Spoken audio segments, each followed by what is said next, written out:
Hi guys.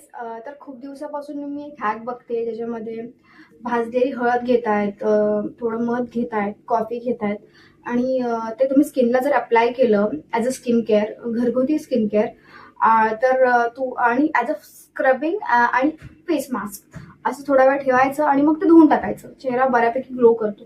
So मी खूप दिवसापासून ही गोष्ट बघत होते. सो म्हटलं आपण सुद्धा हे ट्राय करून बघूया.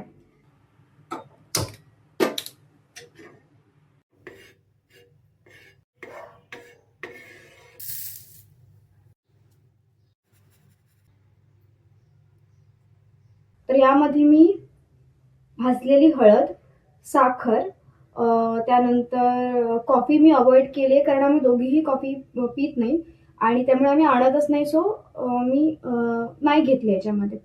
आणि त्यानंतर मध, कारण का थोडं ते मॉइश्चर क्रिएट करेल. सो आपण हे अप्लाय करूया. हे असं दिसणार आहे.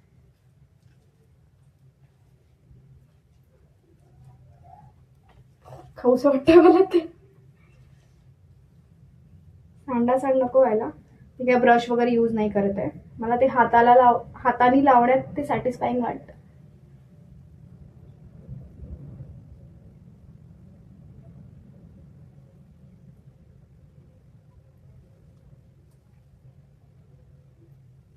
असं रात्री 2 वाजता 3 वाजता मित्रांना असा व्हिडिओ कॉल करायचा असं लावून. शिव्या खाण्या पक्क्या पक्क्या आपण शिव्या खाणार. असं व्हिडिओ कॉल रात्री 2-3 वाजता व्हिडिओ कॉल करायचा. मित्र काय झोपलेला असं माहिती असतं आणि थोडं लावून ठेवायचं. मला खूप छान वाटतंय हे वापरून, कारण का स्किन अशी वाटते ग्लो करते आणि जो टॅन झाली होती म्हणजे माझा चेहरा, मान वगैरे, तर तो मला बऱ्यापैकी क्लीन वाटतंय आणि घरगुती आहे त्यामुळे काही असं टेन्शन नाही की काय केमिकल रिॲक्शन होईल वगैरे. नाही, खूपच छान. मी रेग्युलरली हे करणार आहे. तुम्ही सुद्धा ट्राय करून बघा. Bye bye.